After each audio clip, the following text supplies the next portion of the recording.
آج فیض احمد فیض کی ایک غزل لے کر حاضر ہوا ہوں۔ دل کو احساس سے دو چار نہ کر دینا تھا، دل کو احساس سے دو چار نہ کر دینا تھا، ساز خوابیدہ کو بیدار نہ کر دینا تھا، اپنے معصوم تبسم کی فراوانی کو وسعت دید پہ گلبار نہ کر دینا تھا، شوق مجبور کو بس ایک جھلک دکھلا کر واقف لذت تکرار نہ کر دینا تھا، چشم مشتاق کی خاموش تمناؤں کو یک بیک مائل گفتار نہ کر دینا تھا، جلوہ حسن کو مستور ہی رہنے دیتے، حسرت دل کو گنہگار نہ کر دینا تھا، دل کو احساس سے دو چار نہ کر دینا تھا، ساز خوابیدہ کو بیدار نہ کر دینا تھا۔ اے خدا، جب تو نے دل بنایا نا، دل بنایا چلو یہاں تک تو ٹھیک ہے، اس میں احساس نہیں دینا چاہیے تھا۔ یہ کیا غضب کیا تو نے کہ دل بنایا پھر اسے احساس سے بھر دیا۔ دل کو احساس سے دو چار نہ کر دینا تھا، ساز خوابیدہ کو بیدار نہ کر دینا تھا۔ یہ تو سویا ہوا ساز تھا، سوئے ہوئے ساز کی مانند تھا، یہ اس کو بیدار نہیں کہا، اس کے تار کو چھیڑنا نہیں تھا، احساس کے تار کو چھیڑنا نہیں تھا، ورنہ دیکھ لو بندے پہ کیا گزر رہی ہے، اس دل کے بنا پر، اس دل میں احساس ہونے کے بنا پر کیسے کیسے لوگ جی رہے ہیں، کیسے کیسے لوگ مر رہے ہیں، جیتے جی مر رہے ہیں۔ یہ تو نے یہ اچھا نہیں کیا۔ دل بنایا ٹھیک ہے، وہ صرف دھڑکنے کے کام آتا، دوران خون کے کام آتا، تو نے احساس کیوں ڈال دیا اس میں؟ دل کو احساس سے دو چار نہ کر دینا تھا، ساز خوابیدہ کو بیدار نہ کر دینا تھا، اپنے معصوم تبسم کی فراوانی کو وسعت دید پہ گلبار نہ کر دینا تھا۔ ایک تو معصوم تبسم تمہارا، پھر اس کی فراوانی، مطلب اس کی بہتات، اس کی زیادتی، اس قدر زیادہ مطلب تم نے وہ اپنے معصوم تبسم کو بکھیرا ہے کہ وسعت دید پہ جہاں تک نگاہ جاتی ہے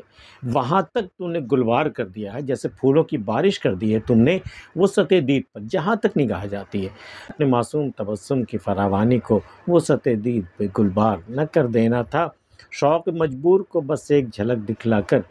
کس قدر مجبور ہم ہو چکے تھے تجھے دیکھنے کو، تو شوق مجبور کو بس ایک جھلک دکھلا کر واقف لذت تکرار نہ کر دینا تھا۔ اب اسے تکرار کی لذت سے واقف نہیں کرنا تھا، تکرار مطلب ریپیٹڈ، ایک ہی چیز دوبارہ ہونا،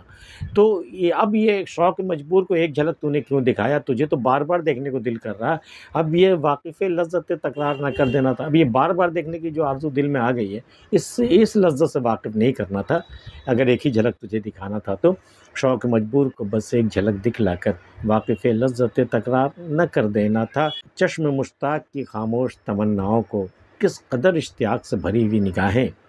کس قدر اشتیاق سے بھری ہوئی آنکھیں تھیں ہماری، شوق سے بھری ہوئی آنکھیں تھیں، چشم مشتاق کی خاموش تمناؤں کو، لب سے کچھ نہیں کہہ رہا تھا، یہ زبان سے کچھ نہیں کہہ رہا تھا، خاموش تمنائیں لیے ہماری آنکھیں تمہیں دیکھنے کو کب سے ترس رہی تھیں، چشم مشتاق کی خاموش تمناؤں کو یک بیک مائل گفتار نہ کر دینا تھا۔ اب نگاہیں باتیں بھی کرنے لگی، اس باتوں پر بات کرنے پر مائل ہو گئی، بھئی ہماری تمنائیں تو خاموش تھی نا، کچھ کہہ رہی تھی، نہ زباں کچھ کہہ رہی تھی، نہ آنکھیں کچھ کہہ رہی تھی، لیکن تم نے کیا کیا، یک بیک مائل گفتار، اب چونکہ تمہاری آنکھیں باتیں کرنے لگی تو میری آنکھیں تو چپ نہیں رہ سکتی نا، ہماری آنکھوں سے بھی پیغام تم تک پہنچنے لگے، یہاں تک نوبت نہیں آنی چاہیے تھی، بس تمہیں تو دیکھنے کا شوق تھا، وہی پورا ہو جاتا بہت تھا، چشم مشتاق کی خاموش تمناؤں کو یک بیک مائل گفتار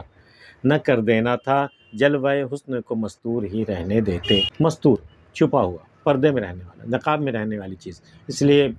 مستورات کا مطلب عورتیں بھی ہوتی ہیں،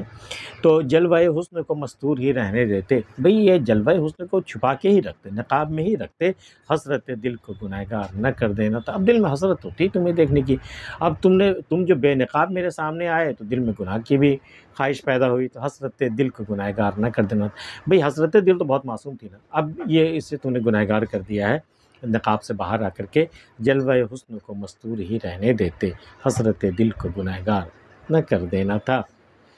آج کی ویڈیو میں اتنا ہی۔ فیض احمد فیض کی غزل اور آج کی پیشکش کیسی لگی وہ ہمیں کمنٹ کر کے ضرور بتائیے، ملتے ہیں پھر کسی اگلی ویڈیو میں، تب تک کے لیے اللہ حافظ۔